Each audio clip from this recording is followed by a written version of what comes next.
നമസ്കാരം. Lights camera action എന്ന നമ്മുടെ ചാനലിലേക്ക് ഒരിക്കൽ കൂടി സ്വാഗതം.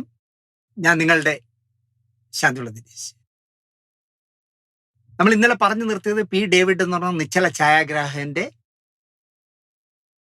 ഒരു 10-40 വർഷത്തെ, 40 10-60 വർഷത്തെ സിനിമാ ജീവിതത്തിലെ കുറെ കാര്യങ്ങളാണ് ഇന്നലെ പറഞ്ഞത്. യൂട്യൂബിന്റെ നിയമം കർക്കശമായതുകൊണ്ട് ലെങ്ത് കൂടാതിരിക്കാൻ വേണ്ടിയാണ് നമ്മൾ ഒന്നാം ഭാഗം എന്ന് പറഞ്ഞ് ഇന്നലെ നിർത്തിയത്. അതിന്റെ രണ്ടാം ഭാഗമാണ് ഇന്ന് ചെയ്യുന്നത്. സൂര്യ ടി വിയിൽ നിന്ന് നമ്മുടെ സംഗീത മോഹൻ എന്ന് പറഞ്ഞ നടിയുണ്ടല്ലോ, അവർക്ക് ഒരു പരമ്പര കിട്ടി. ഒരു ഡിസ്കഷന് പോയപ്പോൾ അവർക്ക് തന്നെ അത്ഭുതം തോന്നിക്കാണും. മദ്രാസിൽ സംഗീത മോഹൻ കഥ എഴുതി, തിരക്കഥ എഴുതി, സംവിധാനം ചെയ്ത് നിർമ്മിക്കാനുള്ള ഒരു പ്രപ്പോസലുമായിട്ടാണ് ചെന്നത്. അപ്പോൾ സീരിയലിന്റെ ചുമതലക്കാരനെ സംഗീത പോയി കണ്ടു. അപ്പോൾ കഥ കേട്ടപ്പോൾ കൊള്ളാം, സീരിയലിന് പറ്റിയ കഥയാണ്. പക്ഷേ കഥയും തിരക്കഥയൊക്കെ നിങ്ങൾ എഴുതിക്കൊള്ളൂ, സംവിധാനവും നിർമ്മാണവും നിങ്ങൾ ചെയ്യണ്ട, അത് നിങ്ങൾ വേറെ ആരെങ്കിലും കണ്ടെത്തണം എന്ന് നിർദ്ദേശം കൊടുത്ത് അവരെ പറഞ്ഞു വിട്ടു. തിരികെ തിരുവനന്തപുരത്ത് വന്ന സംഗീത എന്നെ വിളിച്ചു, ചേട്ടാ ഞാനൊന്ന് വീട്ടിൽ വന്നോട്ടെ. അവൻ പിന്നെന്ത് വന്നോ. അങ്ങനെ സംഗീത മോഹൻ ഒരു സന്ധ്യയ്ക്ക് അവളുടെ അമ്മയും അച്ഛനെയും കൂട്ടി എൻ്റെ വീട്ടിൽ വന്നു. എന്നെ ചോദിച്ചു, ചേട്ടാ ഞാനൊരു നല്ല തിരക്കഥ ഉണ്ടാക്കിയിട്ടുണ്ട് സീരിയലിന്, എനിക്ക് അതിശയം തോന്നി. ആണോ? അതെ. ചേട്ടാ അത് സംവിധാനം ചെയ്ത് നിർമ്മിക്കാമോ? ഞാൻ പറഞ്ഞു പിന്നെന്ത് ചെയ്യാം, സൂര്യ ടി വിക്ക് വേണ്ടിയാണ്. ഓക്കെ, ചെയ്യാം. അങ്ങനെ പറഞ്ഞപ്പോൾ സംഗീത പറഞ്ഞു, എന്നാൽ നമുക്കൊന്ന് ചെന്നൈ വരെ പോകണം, സൺ ടി വിയുടെ ഓഫീസിൽ പോകണം, അവിടെ പോയി സീരിയലിന്റെ ചുമതലക്കാരനെ കാണണം. ഞാൻ പറഞ്ഞു എന്നെ തപ്പുക. അങ്ങനെ സംഗീതയുമായിട്ട് മദ്രാസിൽ സൺ ടി വിയുടെ ഓഫീസിൽ പോയി സീരിയലിന്റെ ചുമതലക്കാരനെ കണ്ട് സംസാരിച്ചു. എല്ലാം ഓക്കെ, നിങ്ങൾ ചെയ്യൂ, കാര്യങ്ങൾ മുമ്പോട്ട് പോട്ടെ എന്ന് പറഞ്ഞ് കൈ തന്ന് പിരിഞ്ഞു. മടങ്ങി തിരുവനന്തപുരത്തെത്തി. തിരക്കഥയുടെ DTP എടുപ്പ്, അതിലെ ഓരോ ക്യാരക്ടറും ചെയ്യാൻ ആരൊക്കെ വേണം എന്നൊക്കെയുള്ള വലിയ ചർച്ചകളും അതിന്റെ ഡീറ്റെയിൽ പ്രിന്റ് എടുക്കലും എല്ലാം കൂടി ഒരുപാട് കാശ് ചെലവാക്കി ഞങ്ങൾ കാര്യങ്ങളെല്ലാം ചെയ്തുകൊണ്ടിരിക്കുകയാണ്. അപ്പോൾ ഒരു 3-4 ആഴ്ചക്കുള്ളിൽ നമുക്ക് സംപ്രേഷണം ചെയ്യേണ്ടി വരും എന്നുള്ള രീതിയിലാണ് ഞങ്ങൾ വന്നത്. അപ്പോൾ ഈ സീരിയലിന്റെ ചുമതലക്കാരൻ മദ്രാസിൽ നിന്ന് തന്നെ വിളിക്കുന്നു. അതായത് ദിനേശേ, നമ്മുടെ ആ പ്രോജക്റ്റ് ഒരു 3-4 മാസം സംപ്രേഷണം ചെയ്യാൻ വൈകും, ഞങ്ങൾ വേറൊരു പ്രോജക്റ്റ് ഞങ്ങൾക്ക് കയറ്റണം. അപ്പം ആയിക്കോട്ടെ, പിന്നെ വേണമെങ്കിൽ നിങ്ങൾ ഇത് വേറെ ഏതെങ്കിലും ചാനലിൽ വേണമെങ്കിൽ പ്രപ്പോസൽ വെച്ചോളൂ. ഞാൻ ആയിക്കോട്ടെ.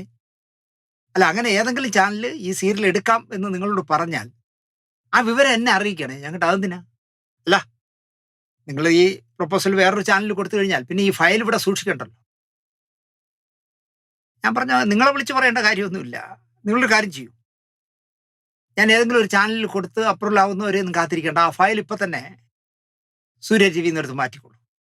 ഇനി ഈ സീരിയലിന് വേണ്ടി സംഗീത മോഹൻ കഥയും തിരക്കഥയും എഴുതി ഞാൻ സംവിധാനം ചെയ്യുന്ന സീരിയലിന് വേണ്ടി സൺ ടി വിയുടെ ഓഫീസിൽ ഞാൻ വരില്ല, നിങ്ങളത് ഇവിടെ തന്നെ അവസാനിപ്പിച്ചോളൂ എന്ന് പറഞ്ഞു. എനിക്ക് തോന്നുന്നു ആ സീരിയലിന്റെ ചുമതലക്കാരൻ ഞെട്ടിക്കാണും, അങ്ങനെ പറയുമെന്ന് വിചാരിച്ചു കാണില്ല.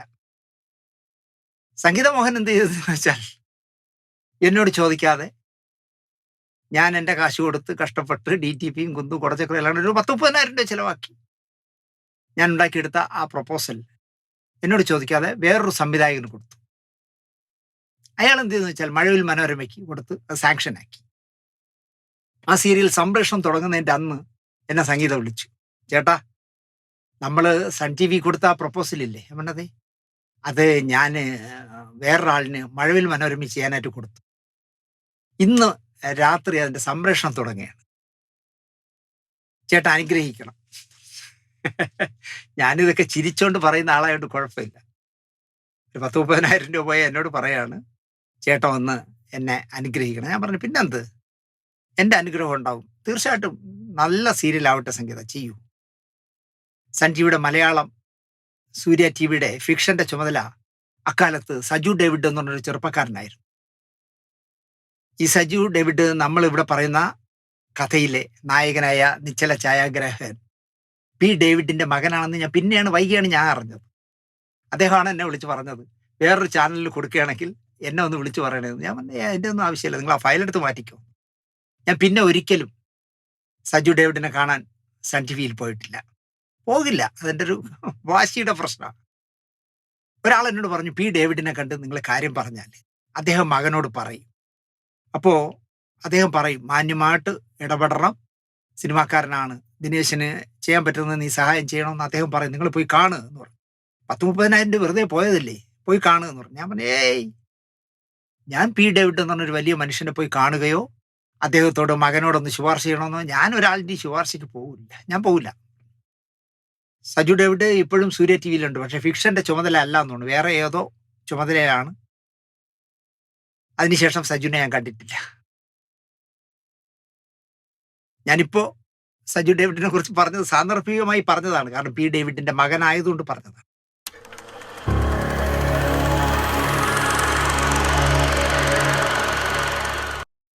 നമുക്ക് മലയാള സിനിമയിലെ മാന്യനായ, താൻ വർക്ക് ചെയ്ത സിനിമകളുടെ 3 പടത്തിൻ്റെത് ഒഴിച്ചുള്ള എല്ലാ നെഗറ്റീവും സൂക്ഷിക്കുന്ന പി ഡേവിഡിന്റെ കഥയിലേക്ക് തന്നെ, 2ാം ഭാഗത്തിലേക്ക് തന്നെ വരാം.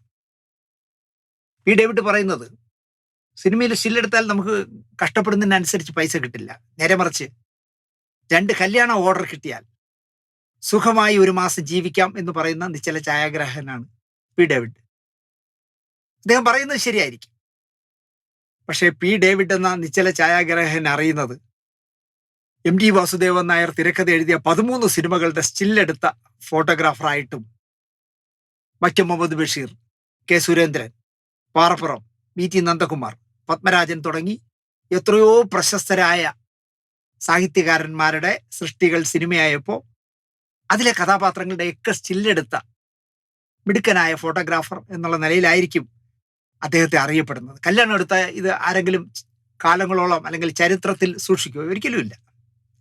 സത്യം മാഷിന്റെയും പ്രേം നസീറിന്റെയും മധുവിന്റെയും അടക്കം, അവസാനം കേളി എന്ന് പറഞ്ഞ പടത്തിൽ ചാർമിള അടക്കം എത്ര പേരുടെ പടമെടുക്കാനായ ഭാഗ്യവാനാണ് പി ഡേവിഡ്. കല്യാണം എടുക്കാൻ പോയാൽ സത്യം മാഷിനെ പരിചയപ്പെടാൻ പറ്റുമായിരുന്നു. അതാണ് താങ്കൾക്ക് കിട്ടിയ മഹാഭാഗ്യം എന്ന് ഞാൻ പറയും. സിനിമയിൽ പി ഡേവിഡിന് ഏറ്റവും ബഹുമാനവും സ്നേഹവും സത്യമാഷിനോടായിരുന്നു. സിനിമയിൽ എന്നെ സ്നേഹിച്ചവരിൽ, സഹായിച്ചവരിൽ മുൻപന്തിയിലുള്ള ആളാണ് സത്യൻ മാഷ് എന്നാണ് പി ഡേവിഡ് പറയാറ്. നല്ല ഗുണമുള്ള മനുഷ്യനായിരുന്നു സത്യൻ. കണ്ട കാര്യം അപ്പ വിളിച്ചു പറയും. ചിലരെ സത്യമാഷിന് ഇഷ്ടമല്ല, അവരുമായി സത്യമാഷ് ഒരിക്കലും ഫ്രണ്ട്ഷിപ്പ് ഉണ്ടാക്കിയിട്ടുമില്ല. വലിയ മുതലാളിമാരോടൊന്നും സൗഹൃദമില്ലായിരുന്നു സത്യമാഷിന്. സാധാരണക്കാരോടായിരുന്നു സത്യമാഷിന് കൂടുതൽ അടുപ്പം. പി ഡേവിഡിനെ പോലുള്ള സാധാരണക്കാരുമായിട്ടായിരുന്നു നല്ല സ്നേഹം കാണിച്ചിരുന്നത്. ഒരു മഴക്കാലത്തെ ഷൂട്ടിംഗ് മദ്രാസിൽ നടക്കുകയാണ്. സത്യമാഷിനെ കൊടയിൽ കയറ്റി പി ഡേവിഡ് നടക്കുകയാണ് സെറ്റിലേക്ക്. സത്യമാഷ് നനയാതിരിക്കാൻ അദ്ദേഹത്തിന്റെ ഭാഗത്തേക്ക് പി ഡേവിഡ് കുട കൂടുതൽ ചരിച്ചു പിടിച്ച് നടക്കുകയാണ്. സത്യമാഷ് അത് ശ്രദ്ധിച്ചു.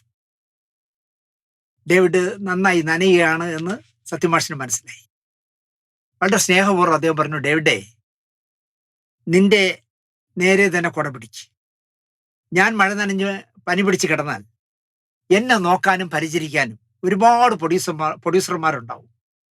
നീ പനി പിടിച്ച് കിടന്നാൽ നിന്നെ നോക്കാൻ ഒരാളും ഉണ്ടാവില്ല.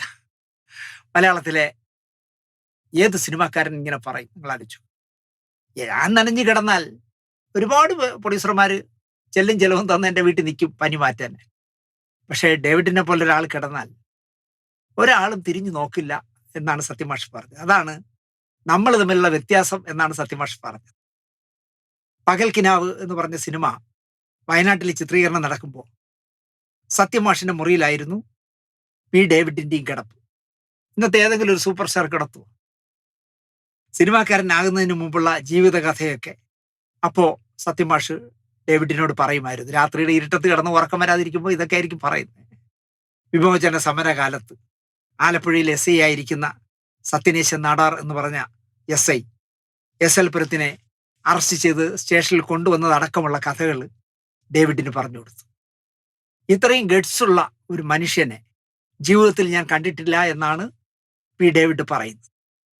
മലയാളി എന്ന് പറഞ്ഞാൽ സത്യന്റെ ചങ്കൂറ്റമാണ് വേണ്ടത്. എന്തു വന്നാലും തളരാത്ത പ്രകൃതം. അവസാന കാലത്ത് അസുഖം മൂർച്ഛിച്ച് പ്രയാസത്തിലായിട്ടും തളരാത്ത മനുഷ്യൻ. അനുഭവങ്ങൾ പാളിച്ചകൾ ചിത്രീകരിക്കുന്ന സമയം.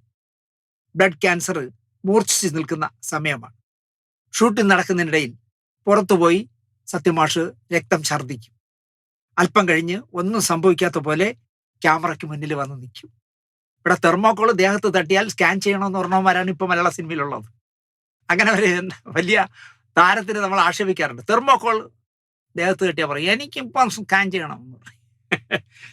ഞാൻ കാരണം ഒരാളും ബുദ്ധിമുട്ടരുത് എന്ന നിർബന്ധമുള്ള ആളായിരുന്നു സത്യമാഷ്. മരിച്ചപ്പോൾ മറ്റൊരു മലയാളിക്കും കിട്ടാത്ത ആദരമായിരുന്നു മദ്രാസ് നഗരം സത്യമാഷിന് നൽകിയത്. MGR, ശിവാജി ഗണേശൻ, ജമിനി ഗണേശൻ, ശശി കപൂർ, ഋഷികേശ് മുഖർജി തുടങ്ങി വലിയ മനുഷ്യരൊക്കെ സത്യമാഷിന് ആദരവ്. അവസാനമായി അദ്ദേഹത്തിനൊരു നമസ്കാരം പറയാനായി വന്നു. എന്നാൽ പ്രേം നസീർ മരിച്ച ഉടനെ തിരുവനന്തപുരത്തേക്ക് കൊണ്ടുപോയതിനാൽ MGRനും ശിവാജി ഗണേശനും ഒന്നും അവസാനമായി നസീർ സാറിനെ കാണാൻ പറ്റിയില്ല. 54 പ്രേം നസീറിന്റെ സിനിമകൾക്ക് P. ഡേവിഡ് സ്റ്റില്ലെടുത്തു. ആദ്യമായി ഡേവിഡ് പരിചയപ്പെട്ട സിനിമാക്കാരനും പ്രേം നസീർ ആയിരുന്നു. ഭാര്യയേക്കാൾ അടുപ്പം സിനിമയോടായിരുന്നു നസീറിന് എന്നാണ് P. ഡേവിഡ് പറയുന്നത്. സിനിമയ്ക്ക് വേണ്ടി ഒഴിഞ്ഞുവെച്ച ജീവിതമായിരുന്നു അദ്ദേഹത്തിൻ്റെത് എന്നാണ് P. ഡേവിഡ് പറയുന്നത്. സമയം നോക്കാതെ ജോലി ചെയ്യുന്ന നടനായിരുന്നു നസീർ. ഒരു ദിവസത്തെ വിഭജിച്ച് ഓരോ സംവിധായകർക്കായി നൽകി ഒരു ദിവസം 3-4 സിനിമകളിൽ അഭിനയിച്ച നടനായിരുന്നു പ്രേം നസീർ. പുലർച്ചെ 5 മണിക്ക് കിടന്നാലും 7 മണിക്ക് കൃത്യമായിട്ട് സെറ്റിലെത്തുന്ന നായകനായിരുന്നു പ്രേം നസീർ. ഇപ്പോൾ ഉള്ളവന്മാര് 11 മണിയാവുമ്പോൾ വന്ന് കുളിക്കാതെ നനയ്ക്കാതെ ഹാഫ് ടൗസർ നിക്കറും ഒക്കെ ഇട്ട് ഒരു വലിഞ്ഞ ബനിയനും ഇട്ട് ഇങ്ങനെ വരും, മുഖം പോലും കഴുകാതെ. അന്ന് കാരവാനിൽ കയറി വലിക്കുക, ഒട്ടിക്കുക, ഇങ്ങനെ ഇരുന്ന് കുടിച്ചു കൂത്താടി അതിനകത്ത് കിടക്കും. എന്നിട്ട് അവനെയൊക്കെ വിളിച്ചു കൊണ്ടുവരുത്തി ഞാൻ നേരത്തെ മുമ്പൊരിക്കൽ പറഞ്ഞതുപോലെ കഞ്ചാവ് കൂട്ടിയിട്ട് പുകച്ചിട്ട് അതിൻ്റെ ഇടയിൽ ഇരുന്ന് എല്ലാവരും അങ്ങോട്ടും ഇങ്ങോട്ടും സംവിധായകൻ നായകനെ വിളിക്കുന്നത്, നായകൻ നായികയെ വിളിക്കുന്നത്, നായിക സംവിധായകനെ വിളിക്കുന്നത് എല്ലാം അളിയാന്നാണല്ലോ. അളിയന്മാരെല്ലാം കൂടെ ഇരുന്ന് ചർച്ച ചെയ്യും. ഇന്നലെ എടുത്ത സീൻ ഇന്ന് എങ്ങനെ മാറ്റി ഷൂട്ട് ചെയ്യാം. അവിടെയാണ് 4 മണിക്ക് ഷൂട്ടിംഗ് കഴിഞ്ഞ് പോയാലും കൃത്യം 7 മണിക്ക് വിത്ത് മേക്കപ്പിൽ നസീർ സാറ് സെറ്റിൽ വന്നുകൊണ്ടിരുന്നത്. സിനിമയ്ക്കുള്ളിലെ പലർക്കുമുള്ള വലിപ്പച്ചെറുപ്പം ഇല്ലാത്ത മനുഷ്യരായിരുന്നു നസീർ എന്നാണ് P. ഡേവിഡ് പറയുന്നത്. പനി പിടിച്ച് ഒരിക്കൽ വീട്ടിൽ കിടന്ന ഡേവിഡിനെ വീട്ടിൽ ചെന്ന് കണ്ട ഏക നടനും നസീർ സാറാണ്. ഭദ്രദീപം സിനിമയുടെ ഷൂട്ടിംഗ് കഴിഞ്ഞ് നസീർ സാറും സംവിധായകൻ M. കൃഷ്ണൻ നായരും ഡേവിഡും കൂടി ഒരു കാറിൽ വരികയാണ്. യാത്രക്കിടയിൽ മദ്യക്കുപ്പി എടുത്ത് 2 ഗ്ലാസുകളിൽ കൃഷ്ണൻ നായർ സാർ ഒഴിച്ചു. വെറുമൊരു ഫോട്ടോ എടുപ്പുകാരനെ മദ്യപാനത്തിൽ കൂട്ടാൻ എന്തുകൊണ്ടോ കൃഷ്ണൻ നായർ സാറിന് ഒരു മടി.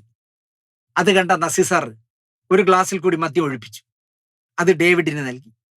നസീർ സാർ മദ്യം എടുത്തില്ല. അതെന്താന്ന് കൃഷ്ണൻ നായർ സാർ ചോദിച്ചപ്പോൾ ഒഴിക്കാനല്ലേ പറഞ്ഞുള്ളൂ, കുടിക്കാമെന്ന് ഞാൻ പറഞ്ഞില്ലല്ലോ എന്നാണ് നസീർ സാർ പറഞ്ഞത്. യാത്രക്കിടയിൽ P. ഡേവിഡിന്റെ തോളിൽ തലചായ്ച്ച് അറിയാതെ ആ യാത്രയിൽ നസീർ സാർ ഉറങ്ങിപ്പോയി. അതുപോലെ തന്നെ അദ്ദേഹം മീശ വിജയനെ പറ്റി പറയും. നടൻ വിജയൻ P. ഡേവിഡിന്റെ അടുത്ത സുഹൃത്തായിരുന്നു. തമിഴിലും മലയാളത്തിലും നായകൻ വരെയായ വിജയന്റെ മരണം സിനിമയിലുള്ളവർക്കും ഇനി വരാനുള്ളവർക്കും ഒരു പാഠമാകണം എന്നാണ് ഇദ്ദേഹം പറയുന്നത്. ലക്ഷങ്ങൾ സമ്പാദിച്ച ആ മനുഷ്യൻ മരിക്കുമ്പോൾ ശവത്തിൽ പുതപ്പിക്കാൻ പോലും വസ്ത്രമുണ്ടായിരുന്നില്ല എന്നാണ് പറയുന്നത്. മീശ വിജയനെ കുറിച്ച് പറയുകയാണ്. നല്ല കാലത്ത് കുടിച്ചു കൂത്താടാൻ കൂടെ ഉണ്ടായിരുന്നവർ അവസാന കാലത്ത് തിരിഞ്ഞു നോക്കിയില്ല. സിനിമ ഇങ്ങനെയുമാണ് എന്ന് വിജയൻ എന്നെ ബോധ്യപ്പെടുത്തിയെന്നാണ് P. ഡേവിഡ് പറയുന്നത്. മദ്രാസ് മൗണ്ട് റോഡിലെ ആരിസ് ആൻഡ് ആരിസ് എന്ന് പറഞ്ഞ പരസ്യ കമ്പനിയിലെ ജീവനക്കാരനായിരുന്നു P. വിജയൻ എന്ന മീശ വിജയൻ. വിജയന്റെ ഓഫീസിന്റെ പിറകിലായിരുന്നു അക്കാലത്ത് P. ഡേവിഡ് താമസിച്ചിരുന്നത്. 1975 കാലത്താണ്. എഴുതാനുള്ള വാസനയുള്ള നല്ലൊരു ക്യാരക്ടറായിരുന്നു വിജയൻ. പല ദിവസങ്ങളിലും വിജയനും ഡേവിഡും കൂടും. ചില ദിവസങ്ങളിൽ നമ്മുടെ പിന്നണി ഗായകൻ ഈ അടുത്തിടെ മരിച്ച എൻ്റെ പ്രിയപ്പെട്ട ജയേട്ടൻ P. ജയചന്ദ്രനും കൂടെ കൂടും. ഒരിക്കൽ വിജയൻ പറഞ്ഞു, എനിക്ക് സിനിമയിൽ അഭിനയിക്കണം. ഞാൻ ഏറ്റു എന്ന് P. ഡേവിഡ് ഉറപ്പ് കൊടുത്തു. KTCക്കായി PV ഗംഗാധരന് വേണ്ടി ഹരിഹരൻ സംഗമം എന്ന സിനിമ എടുക്കാൻ തയ്യാറെടുക്കുന്ന സമയം ഡേവിഡ് ഹരിഹരനോട് കാര്യം പറഞ്ഞു. സംഗമത്തിൽ ഹരിഹരൻ വിജയന് നല്ലൊരു വേഷം കൊടുത്തു. അത് കഴിഞ്ഞ് അരവിന്ദന്റെ ഉത്തരായണം, കുറച്ച് സിനിമകൾ പിന്നെയും കിട്ടി. അക്കാലത്താണ് ഭാരതിരാജ കിഴക്കേ പോകുന്ന റെയിൽ എന്ന് പറഞ്ഞ മനോഹരമായ ഗ്രാമ പശ്ചാത്തലത്തിൽ ചെയ്ത സിനിമ ചെയ്യാനായിട്ട് തയ്യാറെടുക്കുന്നത്. തമിഴ് സിനിമയുടെ സംഭാഷണം മലയാളത്തിലേക്ക് പരിഭാഷപ്പെടുത്താൻ വിജയനെ ഭാരതിരാജ കൂട്ടി. വിജയൻ ഭാരതിരാജയുടെ അസിസ്റ്റന്റായി മലയാളത്തിലേക്ക് തമിഴ് ഡയലോഗുകൾ പരിഭാഷപ്പെടുത്തി. ആ സിനിമയിൽ ഒരു പട്ടാളക്കാരന്റെ വേഷമുണ്ട്. അത് ചെയ്യാമെന്ന് ഏറ്റിരുന്ന ആൾക്ക് എന്തോ ബുദ്ധിമുട്ടുകൊണ്ട് സമയത്തിന് എത്താനായില്ല. അപ്പൊ ഭാരതിരാജ വിജയനോട് ചോദിച്ചു, ഉനക്ക് അന്ത ക്യാരക്ടർ പണ്ണ മുടിയുമാ, നിനക്ക് ആ വേഷം ചെയ്യാൻ കഴിയുമോ എന്ന് ചോദിച്ചു. വിജയന് സമ്മതം. കിഴക്കേ റെയിലിലെ പട്ടാളത്താർ എന്ന് പറയുന്ന പഞ്ചായത്ത് മെമ്പറുടെ റോൾ വിജയൻ കസറി. കിഴക്കേ റെയിൽ കണ്ടിട്ടില്ല എങ്കിൽ സുധാകറും രാധികയും അഭിനയിച്ച സിനിമയാണ്. കിഴക്കേ റെയിൽ ഈ പ്രോഗ്രാം കാണുന്നവർ യൂട്യൂബിൽ കയറി നോക്കണം. മനോഹരമായ ഒരു സിനിമയാണ്. അതിൽ പട്ടാളത്താർ എന്ന് പറഞ്ഞ പഞ്ചായത്ത് മെമ്പറുടെ വേഷം വിജയൻ മനോഹരമായി ചെയ്തതാണ്. പടം വമ്പൻ ഹിറ്റായി. അവിടെ മുതൽ വിജയൻ എന്ന മീശ വിജയന്റെ കാലമായിരുന്നു ഒരു 4-4.5 വർഷം. സാക്ഷാൽ MGR വിളിച്ച് ഞാനൊരാളെ അങ്ങോട്ട് അയക്കും, ഒരു ഡേറ്റ് നൽകി സഹായിക്കണമെന്ന് പറയുന്ന ഉയരത്തിൽ വിജയൻ എത്തി. നിങ്ങൾ ആലോചിച്ച് നോക്കിയേ, മദ്രാസിൽ തിരുവായ്ക്ക് എതിർവായില്ല എന്ന് പറയുന്ന പോലെ MGR പറഞ്ഞതാണ്. ആ MGR പോലും വിജയനെ വിളിച്ചിട്ട് ശുപാർശ ചെയ്യണം, ഞാനൊരാളെ അങ്ങോട്ട് അയക്കും, അയാൾക്കൊരു ഡേറ്റ്, ഏറ്റവും അടുത്ത സമയത്ത് ഒരു ഡേറ്റ് കൊടുത്ത് സഹായിക്കണം എന്ന് പറഞ്ഞാൽ വിജയന്റെ മാർക്കറ്റ് വാല്യൂ നിങ്ങൾ ആലോചിച്ചു. പക്ഷേ വിജയൻ ഒന്നും ഉണ്ടാക്കിയില്ല. ചില കൂട്ടുകാരികളും ചേർന്ന് വിജയനെ നശിപ്പിക്കുകയായിരുന്നു. പ്രശസ്തിയിൽ നിന്നും വിജയനെ ഒന്നും അല്ലാതാക്കി മാറ്റി. മദ്യം വിജയന്റെ ബലഹീനതയായിരുന്നു. പി ഡേവിഡിനെ പോലെയുള്ള ആദ്യകാല കൂട്ടുകാരെ വിജയന്റെ കൂടെയുള്ളവർ അടുപ്പിച്ചതേയില്ല. ഉണ്ടാക്കിയ പണമൊക്കെ കൂടെ നടന്നവർ അടിച്ചു മാറ്റി. 6 ലക്ഷം രൂപ വരെ 1976-77 കാലത്ത് 6 ലക്ഷം രൂപ വരെ വിജയൻ പ്രതിഫലമായി വാങ്ങിയിരുന്നു. പക്ഷെ എല്ലാം നശിപ്പിച്ചു. പണം തീർന്നു, അവസരങ്ങൾ കിട്ടാതായി, എല്ലാ പേരും ഉപേക്ഷിച്ചു പോയി, ഭാര്യയുമായി പിരിഞ്ഞു, കാറ് പോലും വിജയൻ ഇല്ലാതായി. ഒരു സുഹൃത്തിന്റെ വീട്ടിൽ പേയിങ് ഗസ്റ്റായി അന്തിയുറങ്ങി. മദ്യവും പെണ്ണും നശിപ്പിച്ച മനുഷ്യനായിരുന്നു വിജയൻ. അയാൾ അങ്ങനെ ആക്കിയെടുത്തതാണ്. വിജയന് ഒരു കാറുണ്ടായിരുന്നു. ഷൂട്ടിങ്ങിന് പോകാൻ അതിൽ മേക്കപ്പ് ബോക്സ് കയറ്റുന്നതിന് മുമ്പ് ഐസ് ബോക്സും സോഡയുമാണ് ആദ്യം കയറ്റി വയ്ക്കുന്നത്. ഭക്ഷണത്തിന് പണമില്ലെങ്കിൽ ഡേവിഡിന്റെയും ഗായകൻ ജയചന്ദ്രന്റെയും വീട്ടിൽ ചെന്ന് കഴിക്കാൻ അവർ പറയുമായിരുന്നു. പക്ഷേ ചില ദിവസങ്ങളിൽ ചെന്ന് കഴിക്കും, പക്ഷെ പണം കൊടുക്കില്ല. കാരണം പണം കൊടുത്താൽ കൊണ്ട് ചാരയം വാങ്ങിച്ചു കുടിക്കും. കാശ് കൊടുത്താൽ ഭക്ഷണം കഴിക്കില്ല എന്നുള്ളതുകൊണ്ടാണ് വീട്ടിൽ വന്ന് കഴിക്കാൻ പറയുന്നത്. ഒരു നാൾ വെളുപ്പിനൊരു ഫോൺ വന്നു പി ഡേവിഡിന്. ആ സമയത്ത് ഫോൺ വന്നാൽ അതൊരു നല്ല വാർത്തയായിരിക്കില്ല എന്ന് പി ഡേവിഡിന് അറിയാം. വിജയന്റെ ഒരു പരിചയക്കാരൻ വിളിച്ചതാണ്, നമ്മുടെ വിജയൻ സാർ മരിച്ചു. ഡേവിഡ് സൂര്യ ഹോസ്പിറ്റലിൽ ചെല്ലുമ്പോൾ തമിഴിലും മലയാളത്തിലും വലിയ താരമായിരുന്ന വിജയന്റെ മൃതദേഹം ഏറ്റുവാങ്ങാനോ അന്ത്യോപചാരങ്ങൾ അർപ്പിക്കാനോ ആരുമില്ല. ലുങ്കിയും ഷർട്ടുമായിരുന്നു വിജയൻ മരിക്കുമ്പോഴുള്ള വേഷം. അതുമാത്രമിട്ട് അനാഥനായി വിജയൻ കിടക്കുന്നു. ഒരു ബെഡ്ഷീറ്റ് പോലും പുതപ്പിച്ചിട്ടില്ല.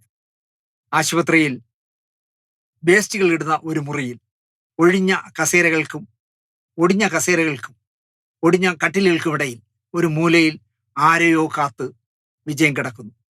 എന്ത് അന്യായമാണ് നിങ്ങൾ ഈ മനുഷ്യനോട് കാണിച്ചത്? ഒരു കാലത്ത് ആ കിടക്കുന്ന മനുഷ്യൻ ആരായിരുന്നുവെന്ന് നിങ്ങൾക്കറിയാമോ? തമിഴ് സിനിമയിൽ വിജയൻ എന്നൊരു നടൻ കൊടികുത്തി വാണിരുന്നു. ആ മനുഷ്യനോടാണ് നിങ്ങൾ ഇത് ചെയ്തത് എന്നൊക്കെ ആശുപത്രി സ്റ്റാഫിനോട് ഡേവിഡ് കയർത്ത് സംസാരിച്ചു. ഡേവിഡ് മലയാള ചലച്ചിത്ര പരിഷത്തുമായി ബന്ധപ്പെട്ടു. പരിഷത്തിന്റെ ഓഫീസിലേക്ക് ബോഡി മാറ്റി. പാട്ടുകാരൻ ജയചന്ദ്രനെ വിളിച്ചു. സംവിധായകൻ മോഹൻ വന്നു. രാധാരവിയും ശരത് കുമാറും കൂടി വന്ന് നടികർ സംഘത്തിന്റെ 10,000 രൂപ കൊണ്ടുകൊടുത്തു. പരിഷത്ത് 10,000 രൂപ കൊടുത്തു.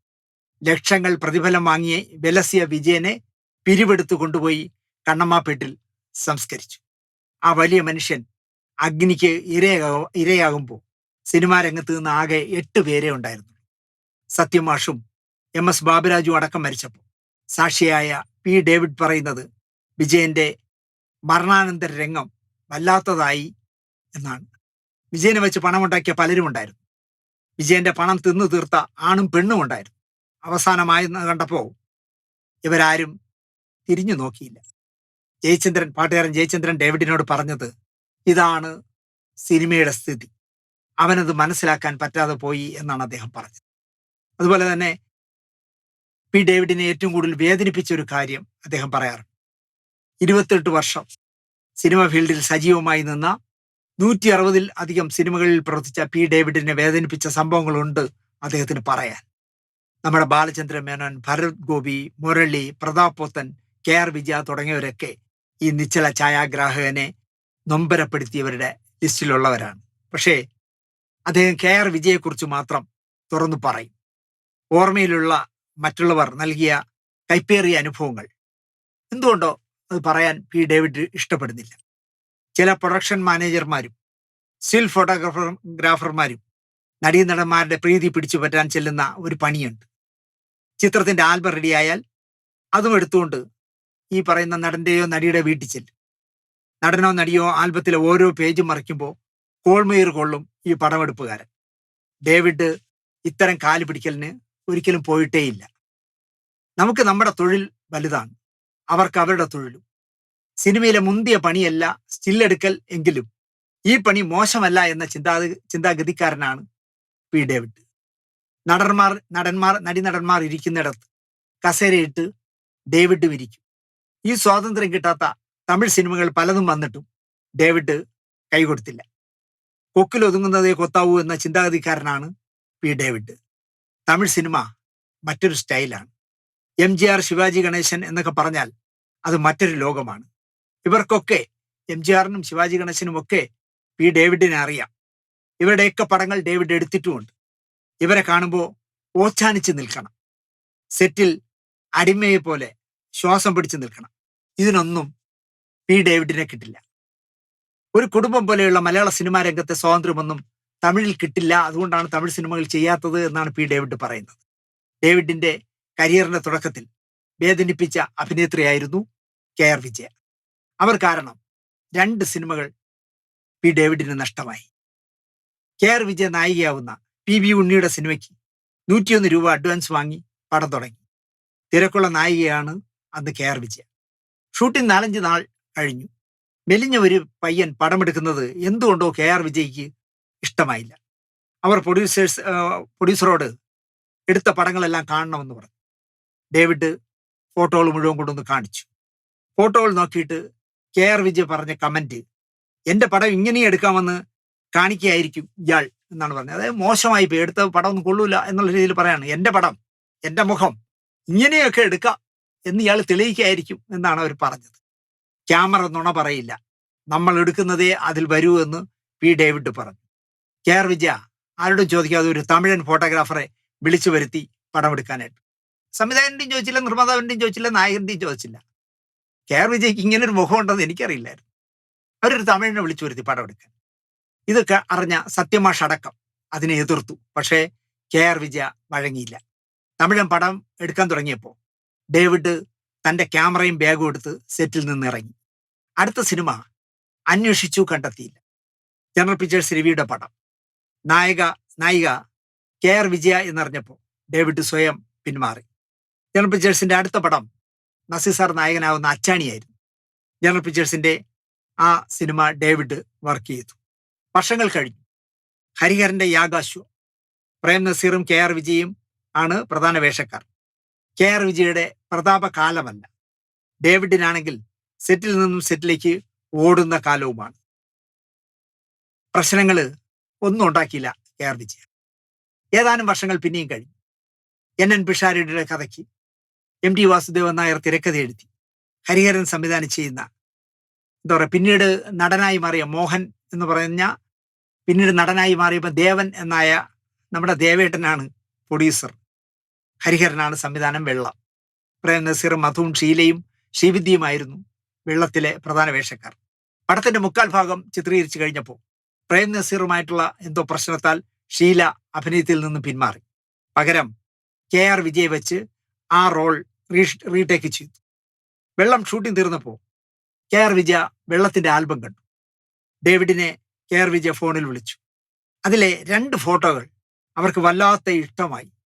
അവയുടെ 100 കോപ്പികൾ വേണം, 100 കോപ്പികൾ വീതം വേണം ഫാൻസുകാർക്ക് അയച്ചു കൊടുക്കാൻ എന്ന് കെ.ആർ. വിജയ പറഞ്ഞു. അത് കേട്ട പാവം പി. ഡേവിഡിന്റെ മനസ്സ് നിറഞ്ഞു. എന്നെ ഈ പണിക്ക് കൊള്ളില്ല എന്ന് പറഞ്ഞ കെ.ആർ. വിജയ തന്നെ പറഞ്ഞല്ലോ, പി. ഡേവിഡ് പറയുന്നത് ഞാനൊരു കാര്യത്തിൽ വിശ്വസിക്കുന്നു, എന്തു കാര്യം ചെയ്തോ അതിന്റെ ഫലം നമ്മൾ തന്നെ അനുഭവിക്കും എന്നാണ് അദ്ദേഹം ഈ അനുഭവങ്ങളിൽ നിന്ന് പറയുന്നത്. ഞാൻ എൻ്റെ വീട്ടിന്റെ വാതിൽക്കലും അത് എഴുതി വെച്ചിട്ടുണ്ട്, സത്യമേ നിലനിൽക്കും. വേറെ എന്ത് കളി കളിച്ചിട്ടും കാര്യമില്ല.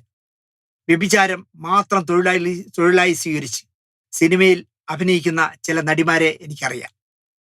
അവരുടെയൊക്കെ ജീവിതത്തിലെ അവസാന നാളുകളിൽ അവർ അനുഭവിച്ച ദുരിതങ്ങൾ ഭീകരമായിരുന്നു.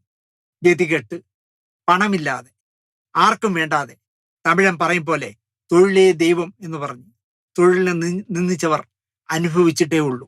മലയാള സിനിമയിൽ വർക്ക് ചെയ്ത പല ഫോട്ടോഗ്രാഫർമാരും എളുപ്പത്തിൽ പണമുണ്ടാക്കാൻ വേണ്ടി നടിമാരുടെ നഗ്ന ചിത്രങ്ങൾ എടുത്ത് പല മുതലാളിമാർക്കും വിൽപ്പന നടത്താറുണ്ടായിരുന്നു. അവരൊന്നും നേടിയില്ല എന്നുള്ളതാണ് സത്യം. ആ പണം വന്ന പോലെ പോയി. സ്റ്റിൽ ഫോട്ടോഗ്രാഫർമാർക്കും മേക്കപ്പ് മാൻമാർക്കും നടികളുമായി അടുത്ത ബന്ധമുണ്ടാവും. പെട്ടെന്ന് അടുക്കാൻ കഴിയും. അപ്പോൾ ചില കാര്യങ്ങളൊക്കെ പറഞ്ഞ് പ്രചോദിപ്പിച്ച് പല കാര്യങ്ങളും നടത്തും. പലതിനും കൂട്ടുനിന്ന് പണം മേടിക്കും. നടികളെ ഹോട്ടലിൽ വരെ എത്തിച്ചു കൊടുത്ത് പണമുണ്ടാക്കിയിരുന്നു അക്കാലത്ത് ചിലർന്ന് പി. ഡേവിഡ് പറയുന്നു. അദ്ദേഹത്തിന് തെറ്റിപ്പോയി എന്ന് ഞാൻ പറയും. ഇപ്പോഴും ഈ വർത്തമാനകാല സിനിമയിലും പേര് സത്യത്തിൽ എനിക്ക് ഇങ്ങനെ തികട്ടി വരികയാണ്, പേര് വരെ വേണമെങ്കിൽ പറയാം. ഒരുത്തൻ ആദ്യമായി വർക്ക് ചെയ്ത സിനിമയിലും അവസാനമായി വർക്ക് ചെയ്ത സിനിമയും ഒരു പ്രൊഡ്യൂസറുടെ ആയിരുന്നു. ആദ്യമായി വർക്ക് ചെയ്ത സിനിമയിൽ സ്റ്റിൽ ഫോട്ടോഗ്രാഫർ എന്ന് പേരേ ഉള്ളൂ. ജോലി എന്താണെന്ന് ചോദിച്ചാൽ ഈ പ്രൊഡ്യൂസർ പറയുന്ന ആളുകളെ കൊണ്ടുവന്ന് സ്വന്തം കാർ ഓടിച്ച് ചെന്ന് പെണ്ണുങ്ങളെ കൂട്ടിക്കൊണ്ടുവന്ന് സംവിധായകനും പ്രൊഡ്യൂസർക്കും കൊടുക്കലായിരുന്നു ജോലി. ആ പ്രൊഡ്യൂസർക്ക് അതുകൊണ്ട് ഇഷ്ടമായിരുന്നു. കാരണം ഇവൻ സ്റ്റില്ലെടുക്കുന്നതിനേക്കാൾ കൂടുതൽ കൂട്ടിക്കൊടുക്കും എന്നുള്ളതുകൊണ്ട് അയാൾ ഈ അവസാനമായി ചെയ്ത പടത്തിലും ഇവനെ തന്നെയാണ് വച്ചിരുന്നത്. ഞാൻ പേര് കൂടുതൽ പറയുന്നില്ല, ഒരുപാട് തെളിവുകൾ എൻ്റെ കയ്യിലുണ്ട്. അപ്പൊ അതുകൊണ്ട് പി. ഡേവിഡിനോട് എനിക്ക് പറയാനുള്ളത്, നടികളുമായിട്ടും നടന്മാരുമായിട്ടും ഒക്കെ സേവ പിടിക്കുന്ന ഫോട്ടോഗ്രാഫർമാർ ഇപ്പോഴും ഉണ്ട് സർ. അവനൊക്കെ ഈ മാമാപ്പണി തന്നെയാണ് ചെയ്യുന്നത് സർ. അതുകൊണ്ട് താങ്കളുടെ കാലത്ത് മാത്രമല്ല, താങ്കൾ സൂചിപ്പിച്ച ഫോട്ടോഗ്രാഫർമാരെ എനിക്കറിയാം. വലിയ രമ്യഹർമ്മ്യങ്ങളും AC ബെഡ്റൂമും ഒക്കെ ഉണ്ടെന്ന് അഹങ്കരിച്ച ഒരുപാട് വഴിവിട്ട് ജീവിച്ച ഫോട്ടോഗ്രാഫർമാരെ എനിക്കറിയാം. മദ്രാസിൽ വലിയ വേന്ദ്രന്മാരായ മലയാളികളായ ഫോട്ടോഗ്രാഫർമാരുടെ കഥകൾ എനിക്കറിയാം. അത് പോട്ടെ, പലതിനും കൂട്ടുനിന്ന് പണം മേടിക്കും എന്നാണ് പി. ഡേവിഡ് പറയുന്നത്. നടികളെ ഹോട്ടലിൽ വരെ എത്തിച്ചു കൊടുത്ത് പണം ഉണ്ടാക്കിയിരുന്നു ചിലർ. തിരിഞ്ഞു നോക്കുമ്പോൾ എനിക്ക് സംതൃപ്തിയേ ഉള്ളൂ എന്നാണ് അദ്ദേഹം പറയുന്നത്. ഞാൻ ഇവിടേക്ക് കയ്യും വീശി വന്നവൻ ആളല്ല. എന്തെങ്കിലുമൊക്കെ അഭിമാനിക്കാനും എനിക്കുണ്ടല്ലോ. 28 വർഷം ഫീൽഡിൽ പിടിച്ചു നിന്നു. ഞാനായിട്ട് നിർത്തിയതായിരുന്നു. ഇനി ഈ സിനിമ എടുക്കേണ്ട പ്രായമൊക്കെ ആയി, ഇനി മതി, ഇവിടെ വെച്ച് നിർത്താമെന്ന് പറഞ്ഞ് സ്വയം പിന്മാറുകയാണല്ല. അവസരങ്ങൾ കിട്ടാത്തതുകൊണ്ടല്ല. 160-ലേറെ സിനിമകൾ പി. ഡേവിഡ് ചെയ്തു.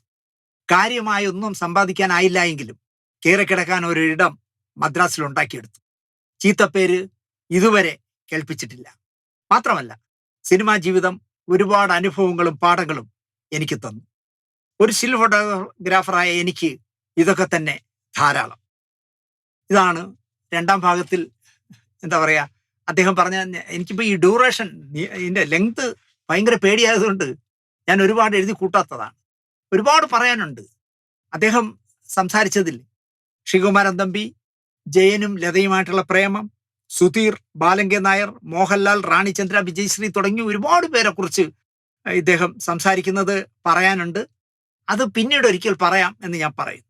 സിനിമയിലെ ഒരു നിശ്ചല ഛായാഗ്രാഹകനെ പറ്റി നമ്മുടെ ചാനലിൽ ആദ്യമായാണ് പറഞ്ഞത്.